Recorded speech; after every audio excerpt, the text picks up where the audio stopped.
I only married her out of pity. No one else wanted her." The words left his mouth so easily, as if he were talking about the weather, as if I weren't sitting right next to him, at that table in front of our friends. They all laughed. I said nothing.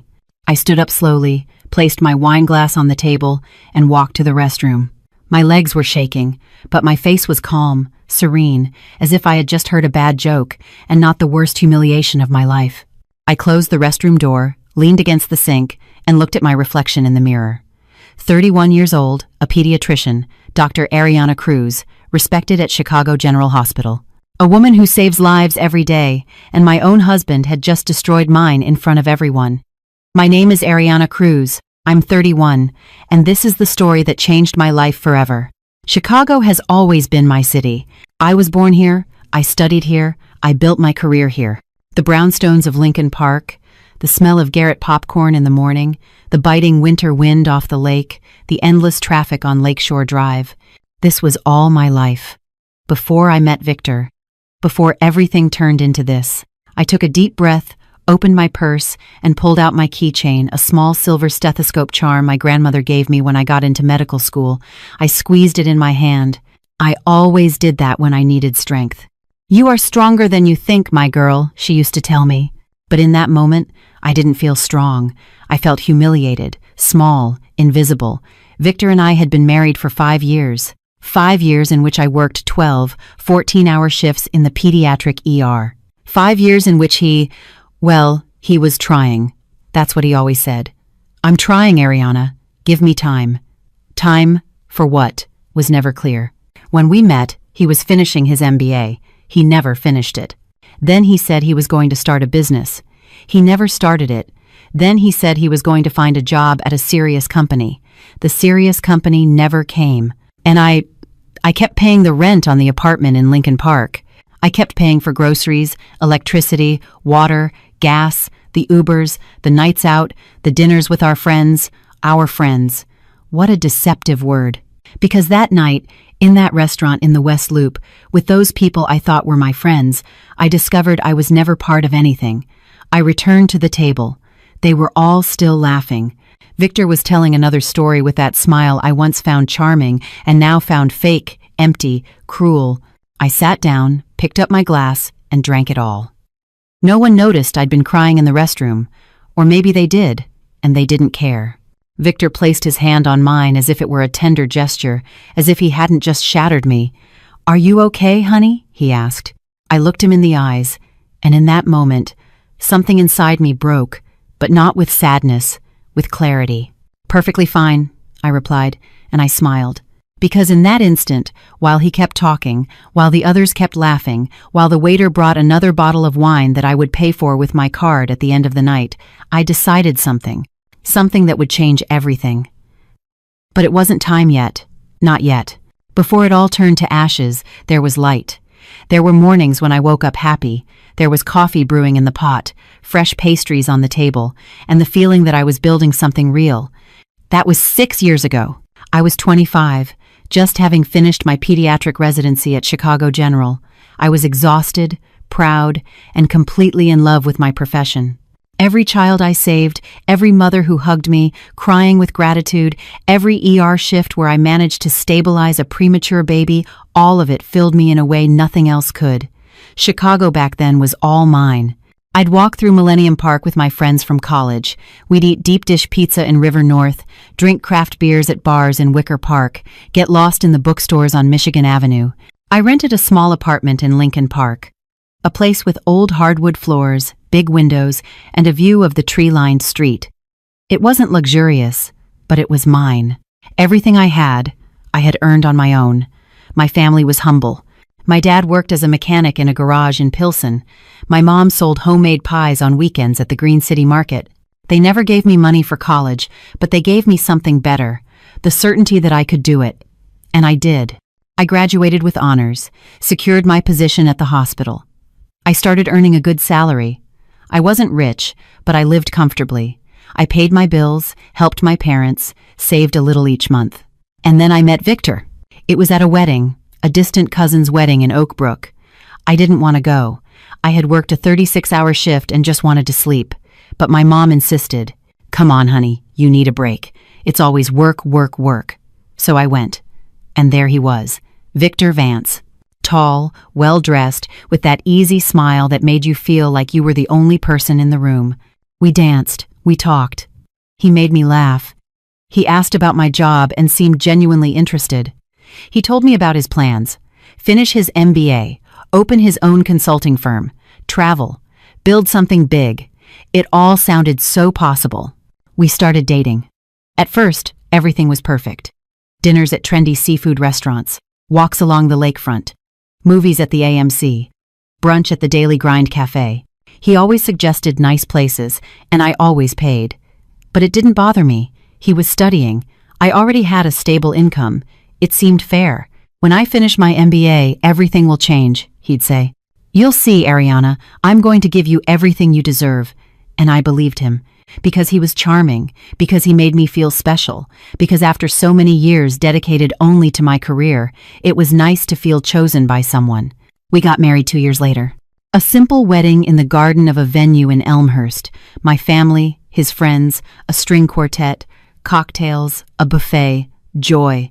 I wore a white dress I bought at a boutique downtown. It wasn't expensive, but I felt beautiful. Victor cried when he saw me walk toward him. "You're the love of my life," he told me that night. And I believed him. We moved into my apartment in Lincoln Park together. He still hadn't finished his MBA, but he was close. I kept working at the hospital. My shifts were grueling pediatric ER, night shifts, weekends, holidays. I'd come home with my legs aching, my scrubs stained, my soul tired from seeing sick children. But Victor was always there. He'd greet me with a hug, make me tea, ask about my day. He made me feel cared for. For a while, that was enough. The months passed. Victor's MBA program stretched on. "The professor is really demanding," he'd say. "I need more time for my thesis." I would nod. I understood. I kept paying the rent, the groceries, the bills. "It's temporary," I told myself. But temporary became a year, then 2, then 3. Victor finally finished his MBA. There was a small ceremony. I bought flowers, took pictures, hugged him proudly. "Now, honey, now the opportunities will come," he told me. And I believed him again. But the opportunities never came. Or maybe they did, and he didn't take them. He started sending out resumes. He said companies weren't responding, that the market was tough, that he needed a connection, an inside track, a real shot. Meanwhile, I kept working. Double shifts, triple shifts, 36-hour on-calls, emergencies that left me breathless. One early morning, a 4-year-old boy came in with severe pneumonia. He almost didn't make it. I worked on him for hours. I managed to stabilize him. When I left the room, it was 6 a.m. My scrubs were soaked with sweat and tears that weren't mine. I got home. Victor was asleep. The kitchen was dirty. The dishes from his breakfast were still on the table. I sat on the sofa, looked around the apartment, my apartment, and for the first time, I felt something strange. It wasn't anger. Not yet. It was a question. What am I building here? I squeezed the silver stethoscope charm I always carried in my pocket, the one my grandma gave me. "You are stronger than you think, my girl." But in that moment, I didn't want to be strong. I wanted to be loved. I wanted to feel my effort was worth it. I wanted to believe Victor would change. And then he woke up. He walked out of the bedroom, hair messy, a sleepy smile on his face. "Morning, honey. How was your shift?" I looked at him and decided to keep believing. Because it was easier than facing the truth. Because there was still light, even though it was already starting to dim. Have you ever trusted someone with your whole heart, only to discover they were never who you thought they were? The fractures never arrive screaming. They come in silence, in small details you ignore because you don't want to see them.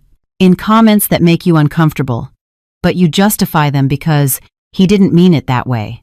In gestures that hurt, but you bury them because it's easier to pretend everything is fine. The first fracture came on a Wednesday. I hadn't slept in 2 days. I'd had back-to-back shifts at the hospital. A flu outbreak had flooded the pediatric ER, and we were overwhelmed. Kids with high fevers, dehydrated babies, desperate mothers. I had worked for 48 hours, almost nonstop. When I got home, it was 9 p.m. My body was wrecked. My feet, my back, my head, everything ached. I just wanted to shower, eat something, and sleep. I opened the door to the apartment. Victor was in the living room with 3 friends. There were beer bottles on the coffee table, snacks, laughter. A football game was on TV. The place smelled like cigarette smoke. I stood in the doorway, my medical bag in one hand and my keys in the other. Victor saw me and smiled. "Honey, you're here. Come say hi to the guys." The 3 men looked at me. One of them raised his beer in my direction, as if in a toast. The other 2 went back to watching the game. I just wanted them to leave. But I smiled. I waved and went straight to the bedroom. I closed the door, sat on the bed, and looked at my stained scrubs, my dirty shoes, my trembling hands. And then I heard the laughter from the living room, loud, carefree, oblivious. I took off my scrubs, got in the shower, and let the hot water burn my skin. I cried a little, but I wasn't sure why. When I got out, wrapped in a towel, Victor came into the bedroom. "Hey, honey, you got any cash?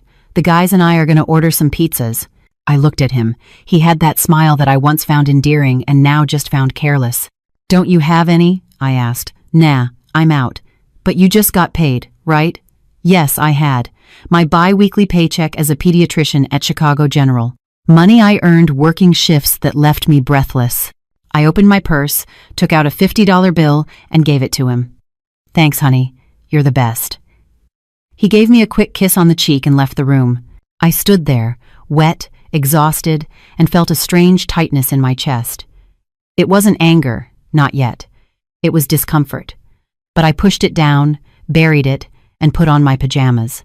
The fractures kept coming. A week later, Victor asked me for money for a digital marketing certification course. $200. "It's an investment, Ariana. This will open doors for me." I gave him the money. The course was never mentioned again. A month later, he needed $100 for an online diploma that would be recognized by international companies. I gave him the money. The diploma was also never mentioned again. But the outings with his friends were the beers on Wednesdays, the dinners on Fridays, the video games until dawn on Saturdays. And I kept working, kept saving lives, kept paying for everything. The second fracture was worse. It was a Saturday. I had the day off, a rare occurrence.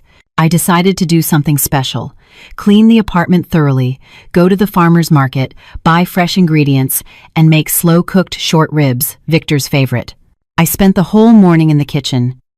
I chopped onions, prepared the broth, let the meat cook slowly. The apartment smelled delicious. I set the table carefully. I served the plates, warmed the bread. Victor came home at 3 p.m. He was coming from a meeting with a potential partner. He didn't ask what I had cooked. He didn't say it smelled good. He just sat down, picked up his phone, and started eating while texting. "How was your meeting?" I asked. "Fine. What did they say?" "Nothing concrete yet." He kept looking at his phone, chewing without looking at me. I ate in silence. Every bite tasted like disappointment. When he finished, he left his plate on the table and went to the living room. He turned on the TV. I cleared the dishes, washed everything, put away the leftovers. And as I washed, my hands plunged in soapy water, I felt something inside me start to crack. But it still wasn't time to acknowledge it. The third fracture was different. It happened at the hospital. I was in the doctor's lounge, eating a quick sandwich between consultations. My phone buzzed. It was a text from my bank. Transaction declined. Insufficient funds. I frowned. That made no sense. I had just gotten paid. I'd left money in my savings account. I hadn't made any large purchases. I opened the banking app, and my stomach clenched. Someone had transferred $500 from my savings account to my checking account, and from there, someone had withdrawn $450 in cash. I hadn't made that transfer. I hadn't withdrawn that money, but I knew who had. Victor was the only one who had access to my card. I'd given it to him months ago when he said he needed to buy something urgent and I was at the hospital. I never asked for it back. And now he had taken almost $500 without telling me. My hands trembled. I dialed his number. It rang 3 times before he answered. "What's up, honey?" he said in a calm voice. "Victor, did you take money from my account?" There was a silence. "Oh, yeah. I forgot to tell you. I needed to pay for a few things." "What things?" "Personal things, Ariana. It's not a big deal. It's almost $500. Yeah, I know. I'll pay you back next week. Victor, that money was from my savings. I know, honey, but something urgent came up. Don't get mad. We'll talk later. I'm busy. And he hung up. I sat there in the doctor's lounge, my sandwich half eaten, the phone in my hand. And for the first time, I couldn't find an excuse. I couldn't find a justification. I only found rage. That night, I got home. Victor was watching a series in the living room, eating potato chips. Hey, honey, he said without turning around. I left my bag by the door. I walked toward him. I sat on the sofa next to him. We need to talk, I said. About what? The money? He sighed, paused the show, and looked at me with an expression I was starting to know too well, that of a scolded child. I already told you I'd pay you back, Ariana. It's not just that, it's that you didn't tell me. You took the money without asking. Because I knew you'd make a drama out of it. A drama, Victor? It's my money, my work, my savings. Our money, he corrected me. We're married. I stared at him. But I'm the only one who works. The silence that followed was heavy, uncomfortable, filled with truths neither of us wanted to say out loud. Victor tightened his lips. You know what, Ariana? I'm tired of you throwing that in my face all the time. I haven't said anything. You don't have to. It's written all over your face, in your tone, in everything. You act like you're the victim here. The victim? Yeah. As if I'm not doing anything. As if I'm not looking. As if I'm not trying. I stayed quiet because the truth was, I did feel like he wasn't trying. But I didn't say it. Victor stood up from the sofa. You know what? Forget it. I'm going out. I need some air. He grabbed his jacket and walked out of the apartment, leaving the door slightly ajar. I was left alone in the living room with the sound of the paused series still on the screen. I pulled the silver stethoscope charm from my pocket. I squeezed it in my hand. You are stronger than you think, my girl. But that night, I didn't feel strong. I felt alone. And for the first time, I began to wonder if being with someone who makes you feel alone isn't worse than being alone for real. There's a difference between not seeing and not wanting to see. I wasn't stupid. I was a doctor. I was trained to observe, analyze, diagnose. I knew how to read invisible symptoms, detect patterns, anticipate crises. But when it came to my own life, I chose blindness. Not because I was weak, but because acknowledging the truth meant making decisions I wasn't ready to make yet. So I did what many women do when they feel everything is falling apart. I pretended nothing was wrong. And while I pretended, I started to save, to observe, to document without him knowing. Everything changed after the night Victor took money from my account without telling me. He came home 3 hours later as if nothing had happened. He apologized with that tired smile he used when he knew he'd crossed a line. Sorry, honey, I'm just stressed. You know I love you, right? And I nodded. Because it was easier. But something in me had shifted. That night, when Victor fell asleep, I took my phone, opened the banking app, and reviewed the transactions from the last 6 months. What I saw sent a chill down my spine. It wasn't just the $500 transfer. There was more. So much more. Small withdrawals I hadn't noticed.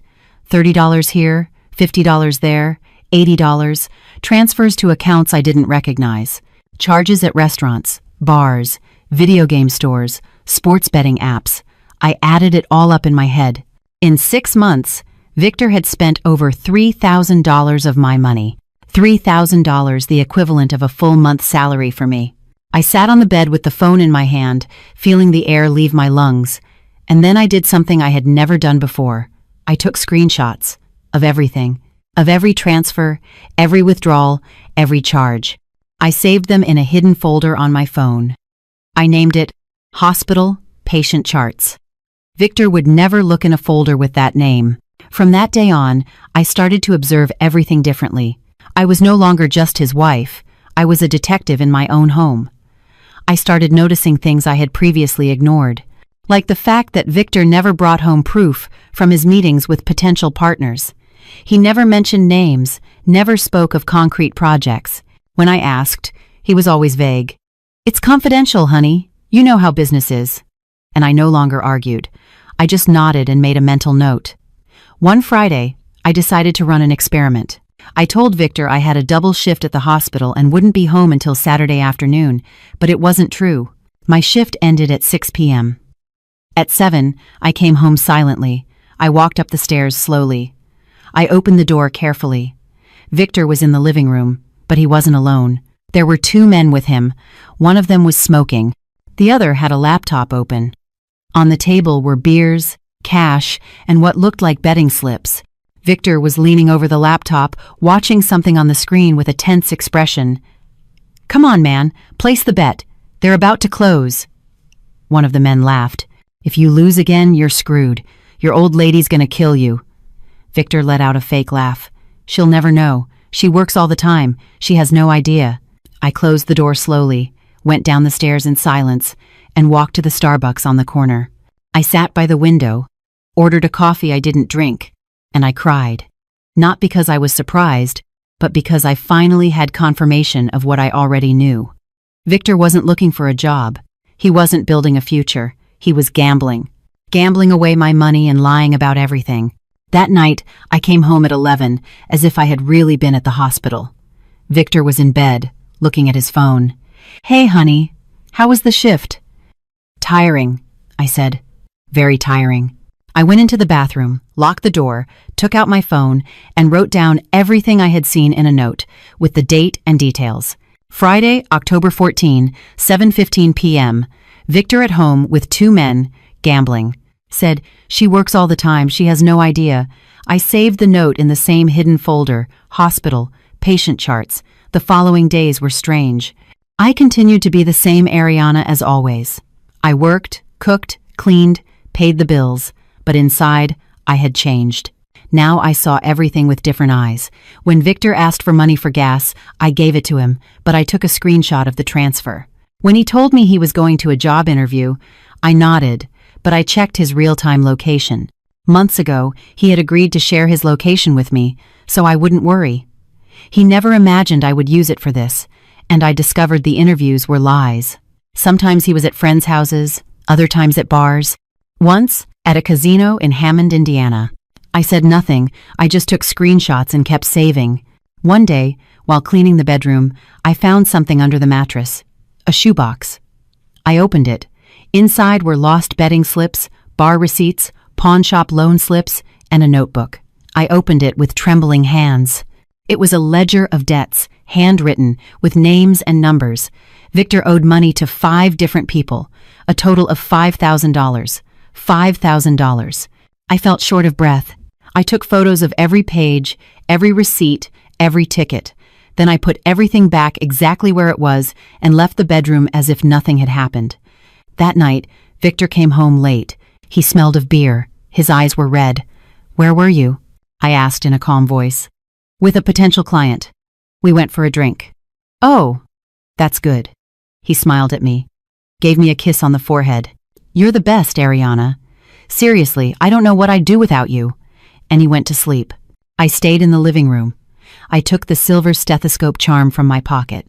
I squeezed it hard. "You are stronger than you think, my girl." And for the first time in a long time, I started to feel that maybe my grandmother was right. Because I wasn't crying anymore. I wasn't confused. I was documenting. I was preparing. And though he didn't know it, I had already begun to build the most important file of my life, the file I would one day use to reclaim my freedom. Weeks passed. I kept working at the hospital, kept saving lives, kept being Dr. Ariana Cruz, respected, professional, dedicated. But at home, I was something else. I was a strategist. I saved every rent payment receipt in my name.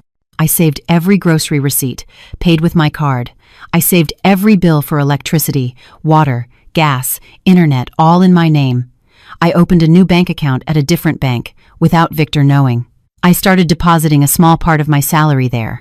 Not much, just enough to have a safety net.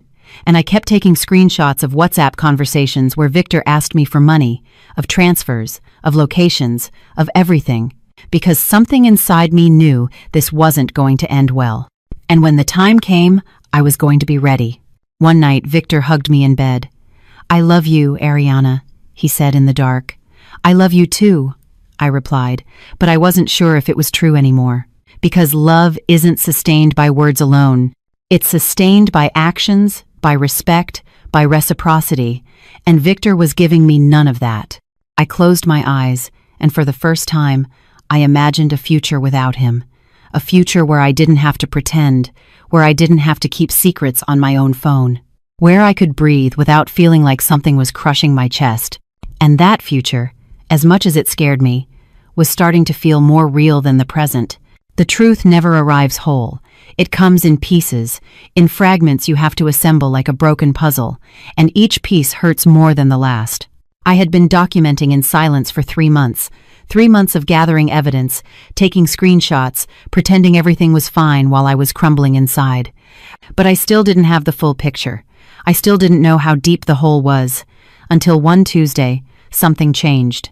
I had the afternoon off that day, a rarity in my hospital schedule.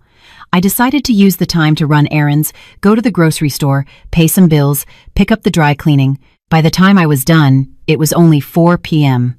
Victor wasn't expecting me home until 7. He thought I had clinic hours until 8.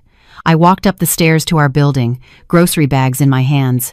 I opened the door and heard voices. Victor was in the living room, talking on the phone. His voice sounded tense, almost desperate. He didn't see me come in. I silently set the bags down by the door and stood there, listening. I know. I told you I'd pay you this week. Silence. No, I don't have it all right now, but I can give you half, I swear. Silence.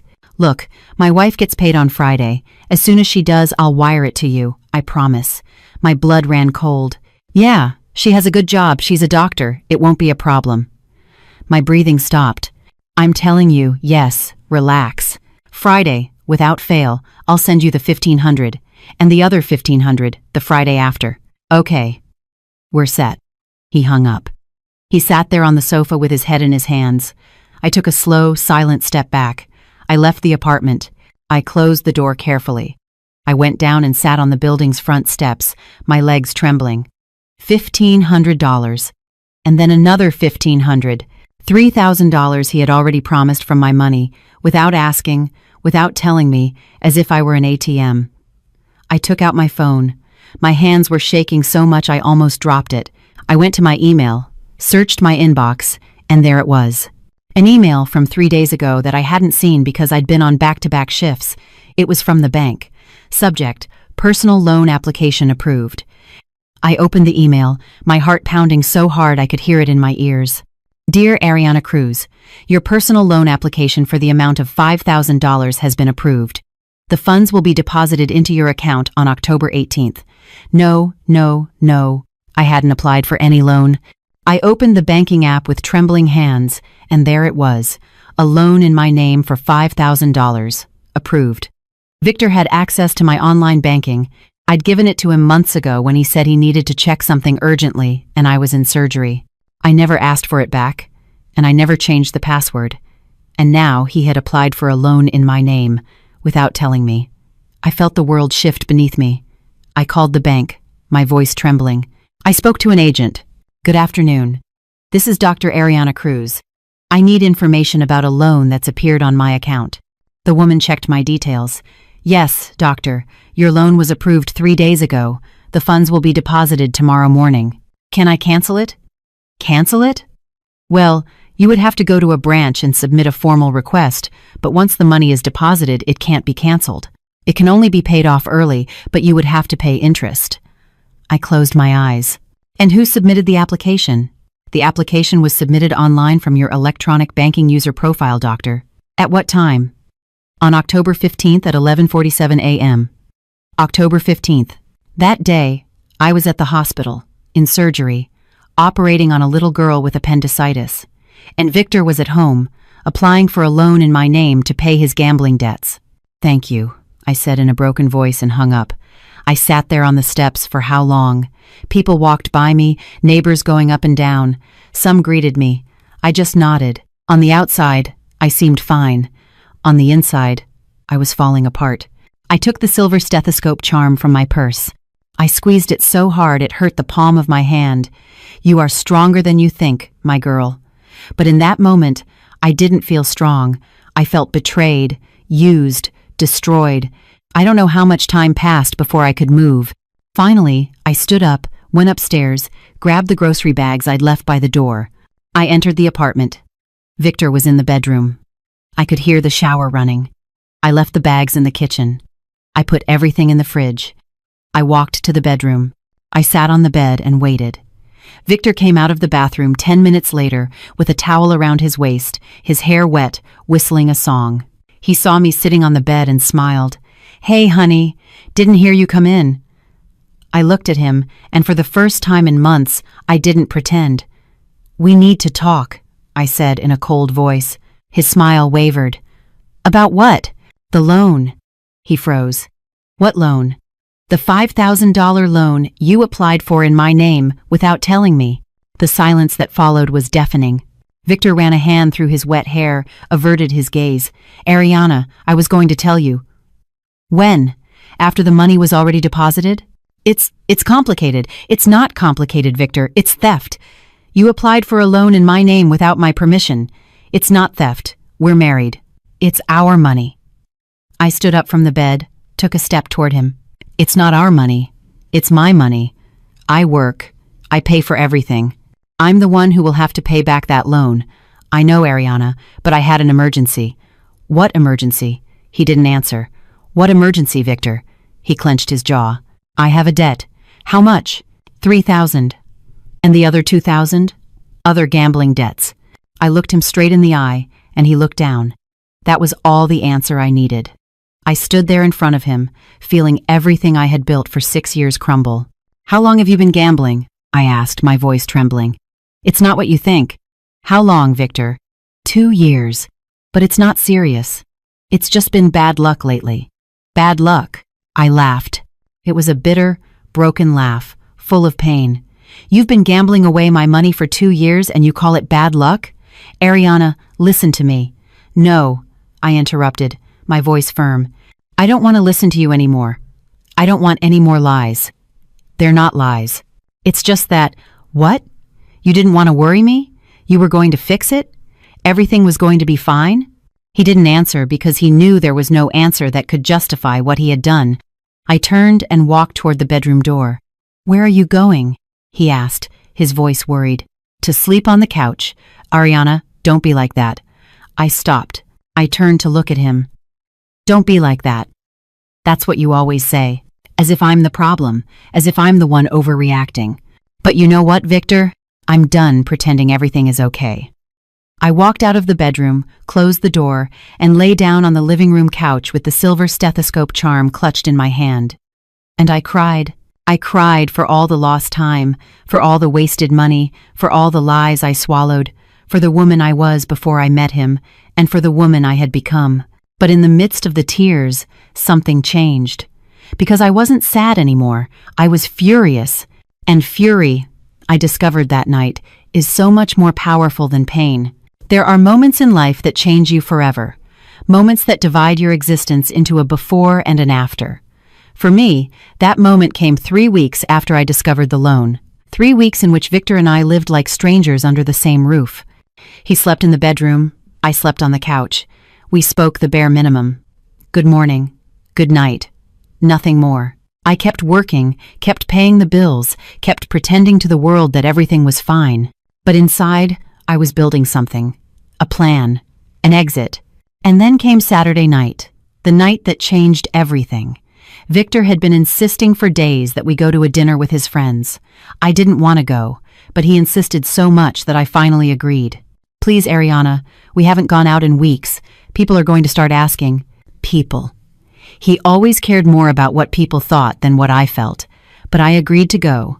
Not because I wanted to, but because something inside me told me I needed to be there. The dinner was at a restaurant in the West Loop, a beautiful place with warm lights, soft music, wooden tables. The kind of place I would never have gone to alone because it was too expensive. But Victor insisted. "It's important, honey. I need to make a good impression with these people." We arrived at 8. 4 people were already at the table, 2 couples.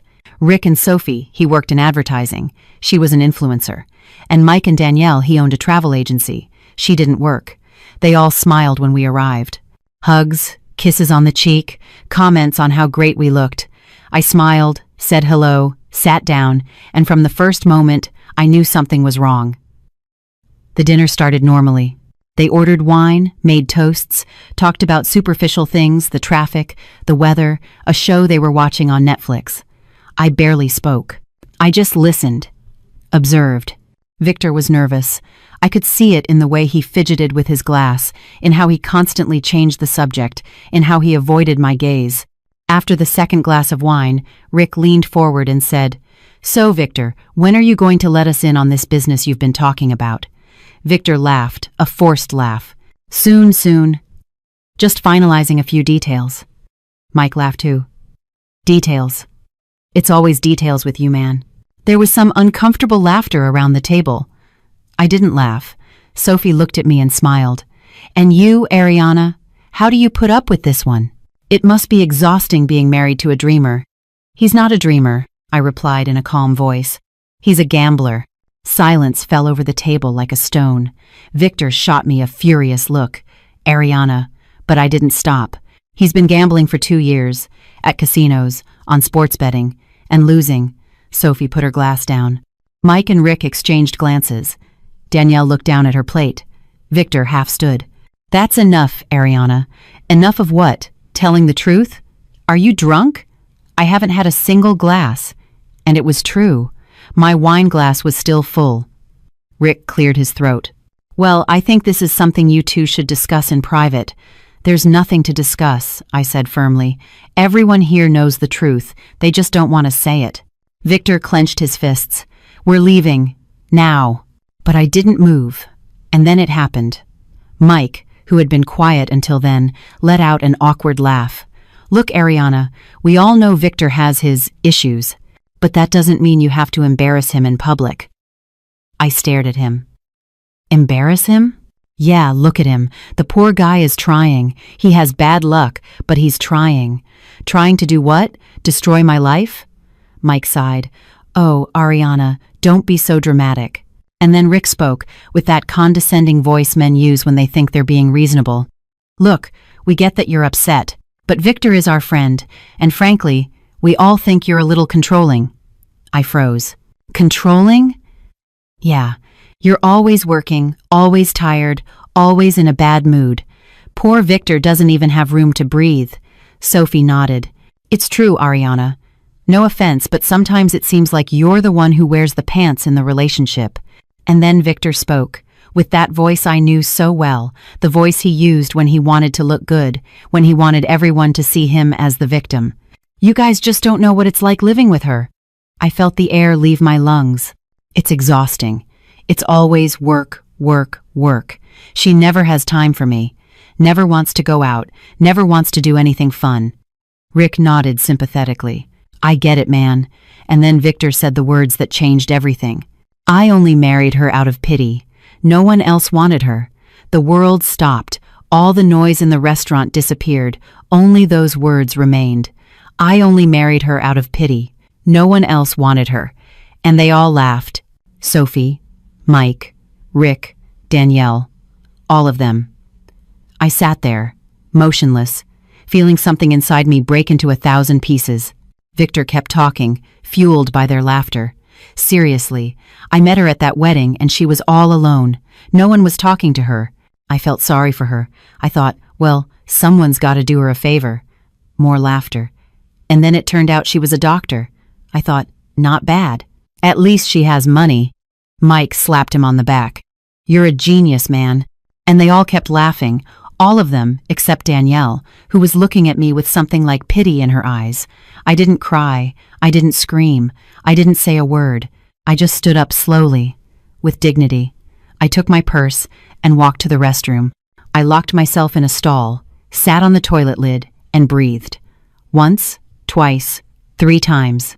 I took the silver stethoscope charm from my purse. I squeezed it in my hand until it hurt. "You are stronger than you think, my girl." And in that moment, something inside me changed. It wasn't sadness. It wasn't pain. It was absolute clarity. Because I finally understood what I had to do, I came out of the restroom 5 minutes later.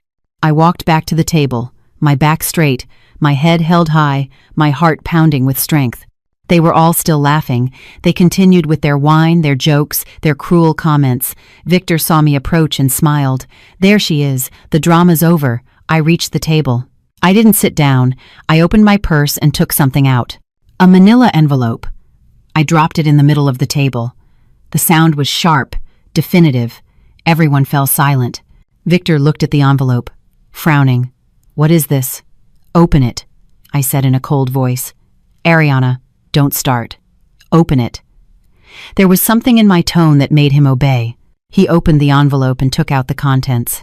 They were papers, lots of papers, rent payment receipts, all in my name, electricity, water, gas, and internet bills, all paid by me, bank statements showing all the transfers he had made without permission, screenshots of conversations where he asked me for money, photos of the betting slips I found under the mattress, photos of the notebook with his debts, the document for the $5,000 loan applied for in my name, without my permission.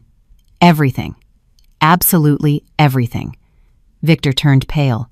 The others stared at the papers, their eyes wide. I leaned over the table, looked Victor straight in the eye. "I only married you out of pity," I said in a calm voice.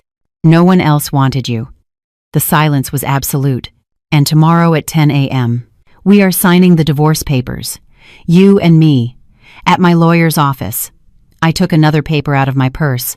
A legal summons. I dropped it in front of him. "And you'd better show up. Because if you don't, I will proceed with a fault divorce for financial abandonment, and you will lose absolutely everything." Victor couldn't speak. His face was white. His hands were shaking. I straightened up, looked at the others. "Have a lovely evening," and I turned around. I walked toward the restaurant exit, my head held high, without looking back, without crying, without shaking. Because finally, after so many years of pretending, of enduring, of swallowing my pain, I was finally free. I stepped out onto the street. The cool Chicago air hit my face. I took a deep breath, took out my phone, and called an Uber. And as I waited, I looked up at the night sky. The city lights glowed against the clouds, and I, for the first time in years, felt like I could breathe. The longest night of my life wasn't the night of the dinner. It was the one that came after. I got home in an Uber, walked up the stairs to the building, feeling like my body weighed 1,000 pounds. I opened the apartment door. I stood in the entryway, looking at the space that had been my home for 5 years, and it no longer felt like my home. It felt like a prison from which I had finally found the key. I took off my shoes, left my purse on the table, walked to the bedroom, and started packing. I pulled a suitcase from the closet, the biggest one I had, and started filling it with my clothes, my shoes, my personal things. Not everything, just the essentials. My medical scrubs, my comfortable hospital shoes, the clothes I actually wore, photos of my family, my grandmother's silver stethoscope charm. The rest could stay. Victor could have it all, because nothing in that apartment was worth more than my peace of mind. It was 11 p.m. when I finished packing. I closed the suitcase, left it by the door, and sat on the sofa to wait, because I knew he would be back. And I knew it wouldn't be easy. Victor arrived at 1 a.m. He burst into the apartment like a hurricane, slamming the door, throwing his keys on the table so hard they bounced and fell to the floor. "What the hell was that, Ariana?" His voice was a shout full of rage, humiliation, impotence. I remained seated on the sofa, calm, my hands on my lap. "It was the truth," I replied in a quiet voice. "The truth? You made me look like an idiot in front of my friends. You made yourself look like an idiot all on your own. I just showed the evidence." He strode toward me, furious. "You had no right to do that. You had no right to humiliate me like that." I stood up from the sofa, looked him straight in the eye. "I had no right? And you had the right to say you married me out of pity? To say no one else wanted me? To laugh at me in front of everyone?" I was joking. It wasn't a joke, Victor. It was cruelty. It was pure humiliation. "You're exaggerating." "I'm not exaggerating." My voice rose for the first time, and something in me broke. All the emotions I had bottled up for months came out like an avalanche. "I've been putting up with your lies for years. I've been paying for everything while you pretend to look for a job. I've spent years feeling worthless because you make me feel that way." "I never made you feel that way." "Yes, you did. Every time you used my money without asking. Every time you lied about where you were. Every time you made me feel like I was the problem. Every time you ignored me. Every time you made me feel like I should be grateful that someone like you would put up with me." Victor clenched his fists, his face red, his eyes shining with rage. "So what now? You're just gonna leave me?" "I already left you. At the restaurant. In front of everyone, just like you left me." "You can't do this." "I already did. We're married, Ariana. And tomorrow, we're starting the divorce proceedings." He stood there in front of me, breathing hard. And then he changed his strategy. His face softened, his shoulders slumped, and his voice became soft, almost pleading. "Ariana, please, don't do this." I recognized that voice. It was the voice he used to manipulate me. The voice of the vulnerable Victor, the Victor who just needed one more chance, the Victor who was really going to change this time. "I love you," he said, his voice cracking. "I know I messed up. I know I said horrible things, but I was drunk. I was nervous. I didn't mean it." "Yes, you did." "No, Ariana, I swear. I love you. You're the love of my life." He took a step toward me, tried to take my hands. I pulled them away. "If you really loved me, you wouldn't have done any of this. Everyone makes mistakes." "This wasn't a mistake, Victor. This was a pattern. For years. And I was foolish enough to ignore it." "You're not foolish." "Yes, I was. I was foolish for believing you would change, for believing your promises were real, for believing you would one day value me." I turned, walked toward the door where my suitcase was. "But I'm not anymore." Victor followed me. "Where are you going?" "To my parents' house." "And what about me? What am I going to do?" I looked at him over my shoulder. "I don't know, and frankly, that's not my problem anymore." But Victor wasn't going to let me go that easily. He stood in front of the door, blocking my way. "You're not leaving. Move." "No." "Victor, get out of my way." "No, you're not going to destroy my life like this." "I'm not destroying your life. You did that yourself. If you leave, everyone is going to think I'm a failure." And there it was. The truth. He didn't care about losing me. He cared about losing his image. He cared about what people would think. He cared about being seen as the one who was left. But me, as a person, as a wife, as the woman who had supported him for years, I never mattered to him. "Let me pass," I said firmly. "No. Let me pass, or I'm calling the police." He laughed. A bitter, contemptuous laugh. "Go ahead, call them. And when they get here, I'll tell them you threatened me, that you attacked me, that you're the crazy one." I stood motionless, because in that moment, I saw who he really was. Not the charming man I met at that wedding. Not the husband who hugged me at night. Not the victim he pretended to be in front of his friends. He was a manipulator, a liar, a man willing to destroy me to save his ego.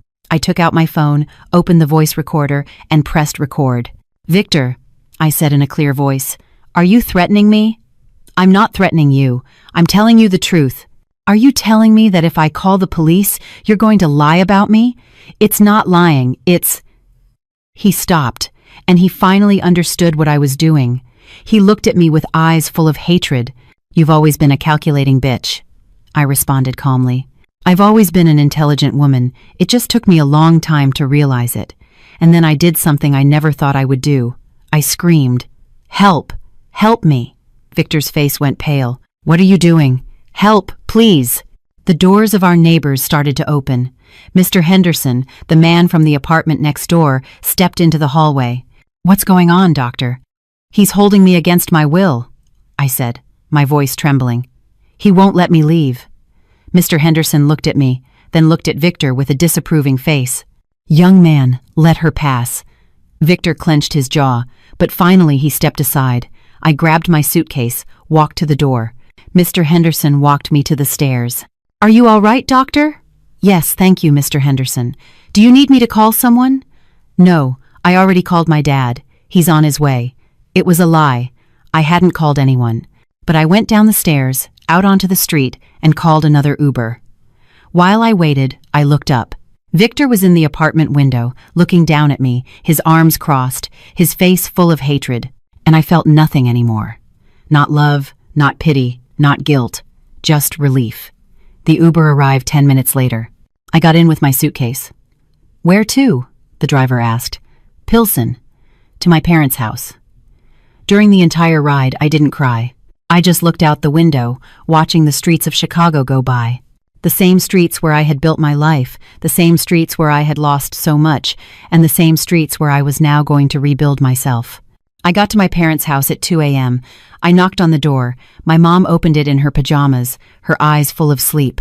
"Honey, what happened?" And there, I finally broke. She hugged me, and I cried. I cried for everything I had lost, for all the wasted years, for the woman I was, and for the woman I would never be again. But I also cried with relief, because finally, after so much time, I was free. The next few days were strange.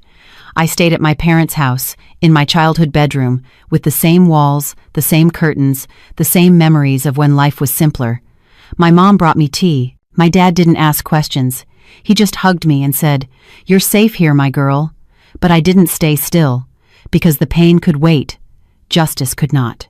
On Monday at 9 a.m., I called Monica Reed, a divorce lawyer a colleague from the hospital had recommended to me months ago. "Dr. Cruz, how can I help you? I need to file for divorce. Urgently." "Do you have documentation?" "I have everything." That same afternoon, I went to her office on Michigan Avenue.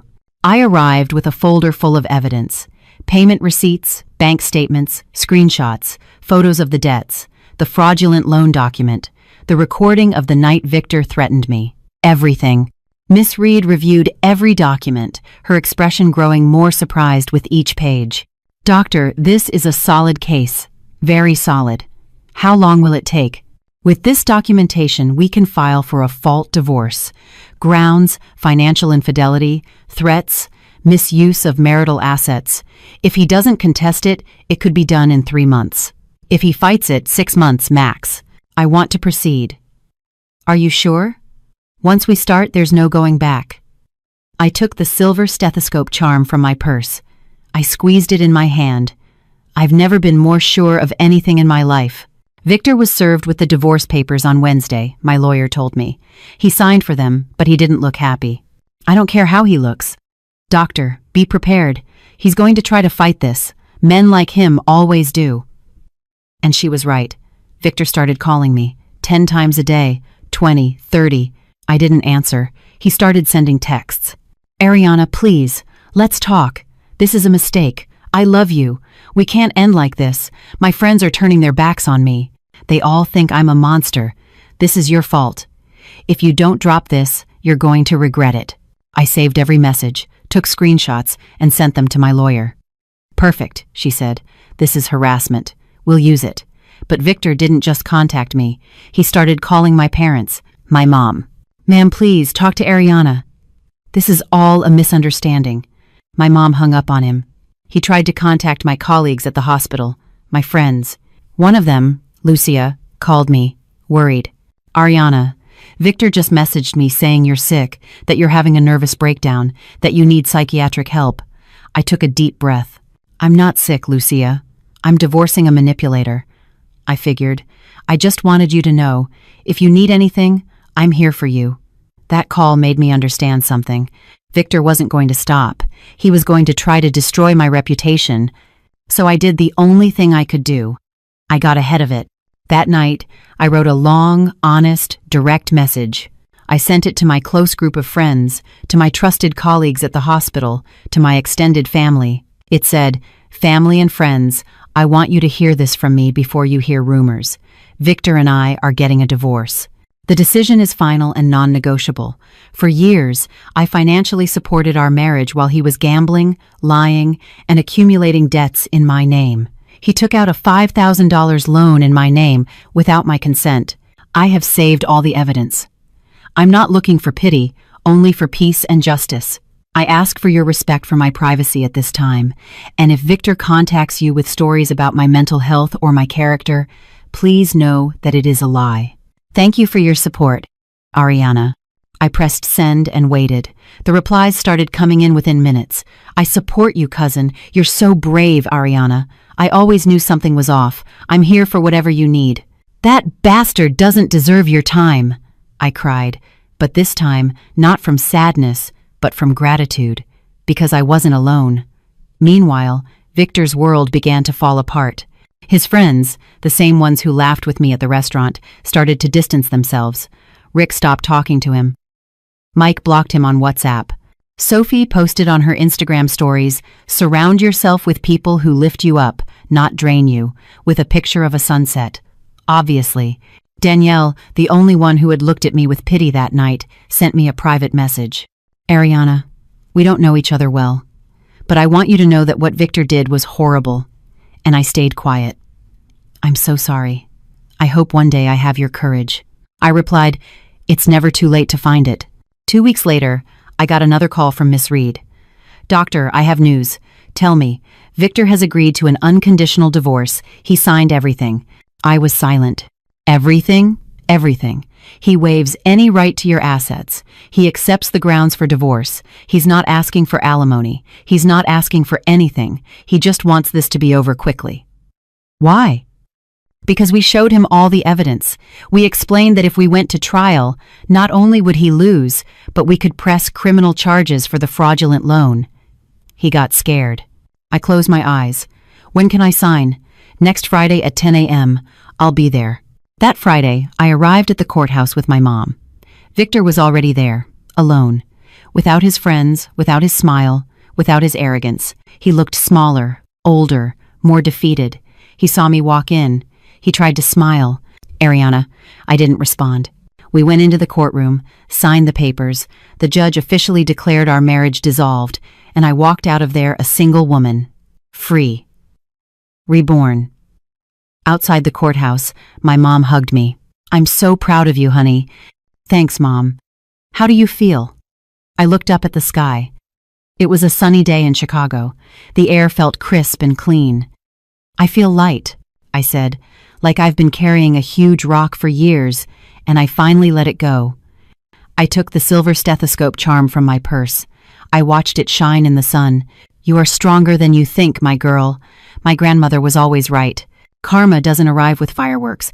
It comes in silence, like a shadow that follows you until it catches you." And Victor found that out the hard way. 3 months passed after the divorce. I had returned to my life, to my apartment, to my job at the hospital. But now, everything was different. My apartment in Lincoln Park was now just mine. I changed the locks, painted the walls, bought plants, opened the windows, and let the sun in. And for the first time in years, I felt at peace. At the hospital, my colleagues treated me with a renewed respect, not out of pity, but admiration.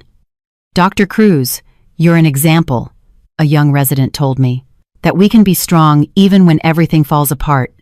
I smiled. It's not about being strong. It's about knowing when to stop carrying what isn't yours to carry. But Victor wasn't so lucky. The news came to me in pieces through comments, messages from friends, chance encounters in the city. And every piece of news confirmed something my grandmother always used to say: "A crooked path leads to a crooked end."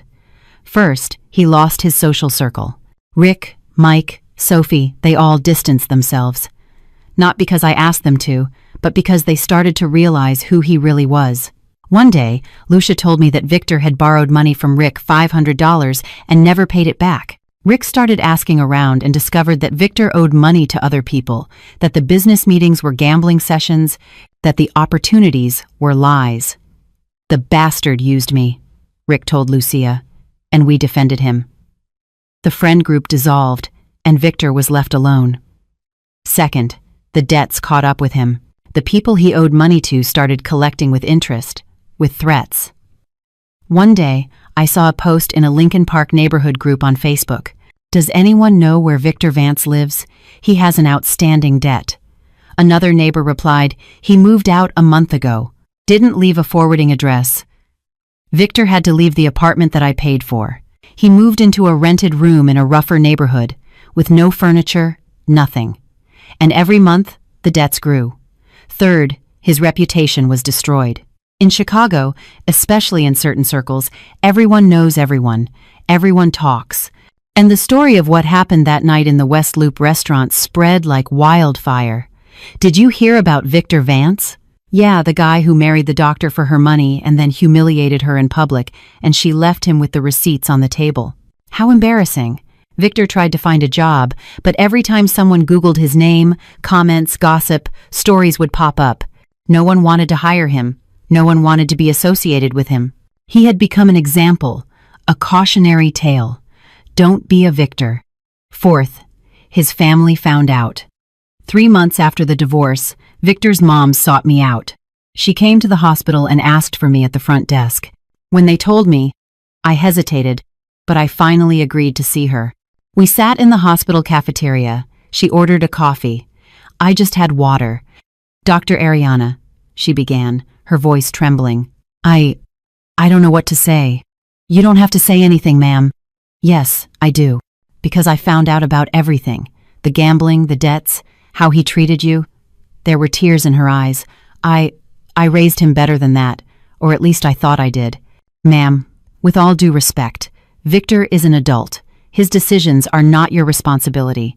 But I feel like I failed you, that we brought you into our family and didn't protect you. I shook my head. You never did me any harm. Your son did, and he is the only one responsible.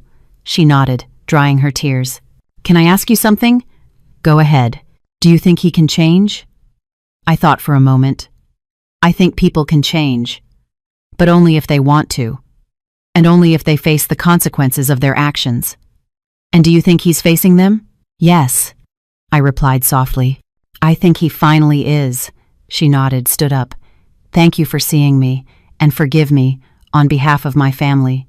There's nothing to forgive, ma'am. Take care. She left, and I sat there with my glass of water, feeling something strange. It wasn't satisfaction in his suffering, it was simply closure. Fifth, he lost his last chance. 2 months later, I heard from Danielle, yes, the one from the restaurant, that Victor had found a job. A real job at a logistics company as an administrative assistant. It wasn't much, but it was something. Thought you'd want to know? Danielle texted me. Maybe he's trying to change. I just replied, I hope so. But 2 weeks later, Danielle texted me again. They fired him. Why? He missed 3 days in a row without calling, and when he came back, he smelled like alcohol. They gave him a second chance. He missed work again. I closed my eyes, because there was the truth. Victor hadn't changed. Not because he couldn't, but because he didn't want to. Sixth, the final karma. 2 weeks ago, I ran into him. It was downtown Chicago. I was walking down State Street after buying some books, and there he was. Sitting on a bench, his clothes wrinkled, his beard unkempt, a vacant look in his eyes. He looked broken. Our eyes met. He looked down, and I kept walking. I didn't feel pity. I didn't feel anger. I felt nothing. Because Victor was no longer a part of my life. He was just a reminder of the woman I was, and the woman I will never be again. That night, I got home to my apartment, made myself some chamomile tea, and sat by the window, looking at the city lights. I took the silver stethoscope charm from my purse. I placed it on the table. You are stronger than you think, my girl. My grandmother was right, but now I knew it. I didn't just believe it. I knew it. Victor's karma wasn't that I destroyed him. It was that he destroyed himself. He lost his friends because he used them. He lost his home because he never valued it. He lost his reputation because he tarnished it with his own actions. He lost opportunities because he never took them seriously. And in the end, he lost his dignity. Not because of revenge, but because of natural consequences. Because life has a way of balancing things. Not always quickly, not always obviously, but always justly. A year after the divorce, my life was completely different. Not because I had changed cities or jobs, but because I had changed. I was still Dr. Ariana Cruz. I still worked at Chicago General Hospital. I still saved lives.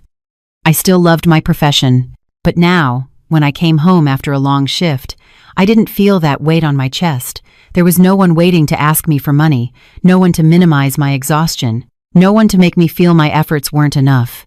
There was only peace. I completely redecorated my apartment. Nothing from that era remained. Not the furniture, not the colors, not the energy. Now the walls were white with mint green accents. There were plants in every corner, new books on the shelves, a hammock by the window where I sat and read on Sundays, and on the living room wall, I hung a framed print with a phrase I found that reminded me of who I was now. The peace I have today is worth more than any blood tie. My relationship with my parents grew stronger. Every Sunday, I went to their house in Pilsen for dinner. My mom would make her famous pot roast. My dad would ask about the hospital, and I would tell them my stories. "You look different, honey," my mom told me one Sunday. "Different how?" "Lighter, like you were carrying a sack of rocks and you finally put it down." I smiled. "That's exactly how I feel, Mom." My dad took my hand. "We always knew you were strong, but now you know it too." And he was right. At work, I was promoted. They named me head of the pediatric emergency department, not because they felt sorry for me, but because I deserved it. Because I had proven, not just in my personal life but in my profession, that I was capable of facing crises and coming out stronger. The day they gave me the news, the hospital director called me into her office. "Dr. Cruz, this promotion is a recognition of your dedication, your professionalism, and your leadership." "Thank you, doctor." "And," she added with a soft smile, "it's a reminder that women who stand up on their own fly higher." I left that office with tears in my eyes, but they were tears of pride. I also started going out again. Not with men, I wasn't ready for that yet, but with friends. With Lucia, my colleague from the hospital.